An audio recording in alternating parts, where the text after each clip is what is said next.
Hi, I'm Ben Esposito. I'm an independent game developer. I'm based in Los Angeles. Right now I'm developing my first solo project called Donut County. It's in the IGF, so if you want to check it out on the expo floor, feel free to do that this week. It's being supported by Indie Fund, which has been super helpful. You might also know some of my work from, my last project was called the Unfinished Swan, which was a PS3 game about painting stuff. I did the level design for that. I'm also part of Glitch City LA, which is a collective of game devs in LA. And Arcane Kids is my other fun group where we do fun stuff. Okay, so here's a disclaimer. I'm not going to talk about design. I'm not going to talk about business. And I'm not an expert on this subject, and that's like why I'm here in the failure workshop. And in fact, I'm like kind of embarrassed by what I'm going to talk about. But I think being like an ethical artist is a practice, and it's something you have to be consciously working on all the time. And so I hope I can inspire some folks who are doing the same things and maybe running into the same problems to like examine their work the way I did. So let me show you my game, Donut County. It takes place in LA, and it takes place around a donut shop, but it wasn't always that way. The gameplay is you control this big hole in the ground and you put stuff in it. That's it. It's pretty fun, I guess. Originally, it was called Kachina, and here is the original website for it. The website was okay, but the thing I really want to talk about is the content. So Kachina, the word Kachina is, it comes from the Hopi tribe, and they're like these religious figures. And I had been introduced to them as these like dolls that I saw in like roadside gift shops, and I thought they were really cool looking. So I'll go into that a little bit more. But the aesthetic was the thing I thought was really cool, and I wanted to use for my game. The problem with using something like this is, as you can see, I am not native and I'm not a member of the Hopi tribe. I'm going to show you this like really embarrassing description of the game. First of all, I compared it to Katamari Damacy, which I should not have done. But second is this line, a drawing is readily from Hopi folklore as it does Bruce Springsteen. And I love Bruce, like all respect. The problem is drawing readily from Hopi folklore. Hopi folklore is it's not folklore, it's their religion. And also, and it's not cool to be drawing from that at all. These are things I was not aware of at the time. So, okay, I'll take you through my process of what happened. So I had seen these are Kachina dolls. I'd seen them at gift shops. I thought they were cool characters. They were always unique, but that's like all I knew about them. I knew that they were cool dolls in gift shops. And since I was thinking like each level of my game would be these little folk tales that you kind of like got to play out and see the results of. And I thought they were a good fit because they were these like mythical characters I could kind of weave into my fiction. And more importantly, they were just like a ready-made aesthetic, and it was a kind of a cool talking point to be using this like indigenous art. I also knew that I wanted to follow this character through the world. I wanted to have some sort of character who's like maybe learning the same stuff we are. I didn't really know what I was doing. I had no idea what the story was. So I brought this prototype of this hole in the ground to Indiecade in 2012, and I demoed it, and it went over pretty well. People enjoyed playing it, and I had a good time. I was approached by Indie Fund to potentially work on the project full-time, and that was a great opportunity for me, and I took it, and it's been super great. And I was like feeling super good about this, and then the next day, I got a tweet at me, and someone wrote a blog post about my game, and it's this blog, American Indians in Children's Literature, which is a great blog. You should definitely check it out if you're interested in this stuff. Because Debbie Reese is the author of it, and she writes about representations in children's literature of American Indians. And so this was a really good my game was a really good example of the way not to do it. So I'll just read it really quick. She says, I taught elementary school for several years. I know the value of games that help children understand physics, but Esposito and the Indiecade people who selected it as an official selection must not know that teepees and totem poles have nothing to do with the Hopi people. They obviously have no idea what Kachinas mean to Hopi people, and they also likely have no idea that calling religious traditions of indigenous people folklore is derogatory. It may not matter to Esposito, but I think teachers who want the games like this for their students and who have knowledge of American Indians would reject it. I'm going to tweet this. Maybe he can change it. So I was like pretty devastated when I saw this. That was a huge low point for me. And there was like plenty of things I could have done at that point to address it. But I ended up doing the worst thing, which was that I decided to prove her wrong. I was like, I'm going to make the most authentic game. I was going to spread this story, and I was going to get all the details right. I was going to be like, it would be heroic. Like I said, I'm quite embarrassed about this. So I got some books. I did some research, as much research as I could. I found it was like really hard to learn about their religion and their stories. No one was really publishing stuff on it. These are particularly bad resources. These are like non-native illustrations. These are just contextless stories that are not even related. This is a doll collection guide.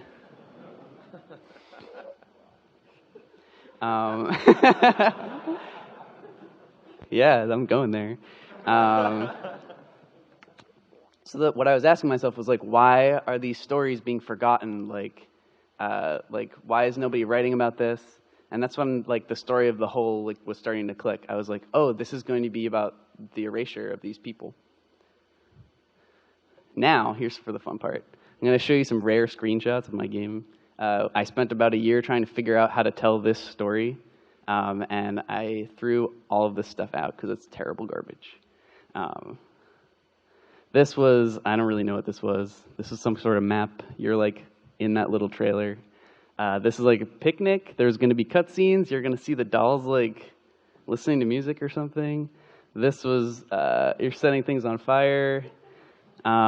This was, you're going to erase like a reservation and replace it with these like buildings, and there was like a cookie clicker, like resource management thing.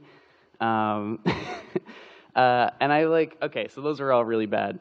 And then I was thinking about that girl that my character that I wanted to go through it, and I knew I wanted it to be about this girl who's like disconnected from her culture, because like I didn't know about it, so I wanted to learn about it. And the Kachina were like teaching her where she came from, and the player would learn about their story and the importance to the Hopi tribe. And I thought like, okay, this makes sense. Like I would be educating people about this story. So I was like, I tried different like maps, and like, oh, the dolls would be guiding her to like, like learn about her heritage and stuff. I had this cool party scene that, I don't know, they were just like hanging out. This was totally made up. Like I couldn't find information on this stuff, and it did not occur to me why. I just a couple more because these are fun. This was at one point it was going to take place in an RV, and the girl was in the RV like traveling around the country, and she would pick up these like artifacts or like heirlooms or whatever, and you would like explore them. There's all sorts of bespoke interactions, and they would kind of be telling these like little stories, like maybe these things were handed down to her and she was like learning stuff. There's a coyote. This stuff, that was not my game at all. That was not doing it for me. I tried, this is probably the weirdest thing I ever tried. I wanted to have like a smelling mechanic, so you could like hold a button to smell with the hole, and you would see those little scent lines. And then when you smelled something, you could like go check it out. And it's like bread or whatever. So like, this was not working. This was absolutely not working for me. I was so far out in the weeds. I like didn't know enough about what I was talking about. So I started to ask people for help. And I emailed indigenous professors, and some of whom were like very patient with me, and I actually lent some time to me to talk about this stuff. And I explained my ideas and what I wanted to do with the game. And then they told me the most obvious thing that I should have done from the very beginning, which is just actually talk to the Hopi tribe about this game. Like, why would I not do that?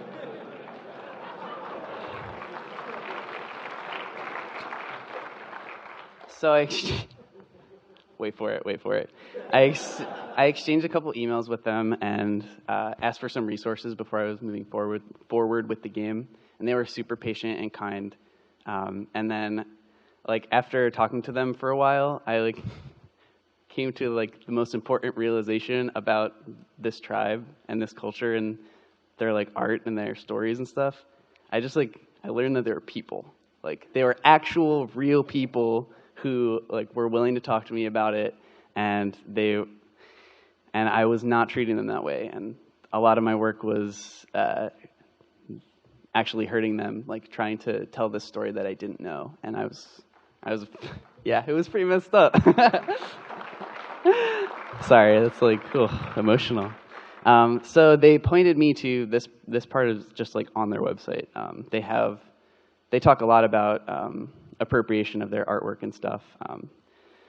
So it says, in this information age, we're concerned with protecting our own ideas. These ideas might be speeches, music compositions, computer programs, and so on.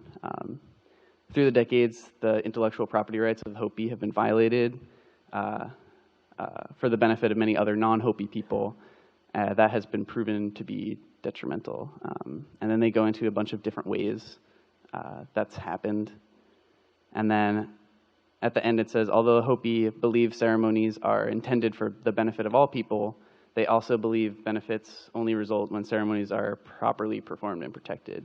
And then this was the line that totally got me. It says, through these thefts, sacred rituals have been exposed to others out of context and without Hopi permission. Some of this information has reached individuals for whom it was not intended. For example, Hopi youth, members of other clans, or non-Hopi. And that's the thing I was missing the whole time was this story was not intended for me to hear at all. That's why I couldn't find it. So I knew I couldn't do it justice because they didn't want me to do it justice. They didn't need me to do it justice. So I had to change the game, and I don't have time to explain how I turned it into Donut County. I put information online about that, and you can hear about the game later. But it's not that important to the story how I changed it, because now Donut County is about the place I live, and it's about stories that I'm involved in. So instead of talking about that and talking about how I have a huge success, which I don't know if I do, although I feel like I'm on the right track, I'm just gonna say a bunch of things I wish someone told me before I went down this horrible rabbit hole. Okay, so I'm just going to go through these. Research does not equal lived experience, and it never will. And work that tries to represent someone else's lived experience has the danger of invalidating it. I think perspective really matters. I think folks are not trying to silence you by telling you that you are silencing them. It's your choice to change these things. You're not being censored. I hope you do change them if you do get called out. And when you do get called out, shut up and listen. And then examine your behavior, and then shut up and keep listening. Marginalized folks also don't owe you their time to explain these things to you, and I think people have been super nice to me, but it's not like I deserved it or anything. They were just being very nice by explaining this stuff to me. You're not entitled to marginalized folks' narratives, and you're not helping by adding your perspective to their stories. If it's really important to share someone's narrative, let them tell it. If they don't have the tools, use your position to empower them. And if they don't want to share their story, that's fine, because it's not your story. Thanks.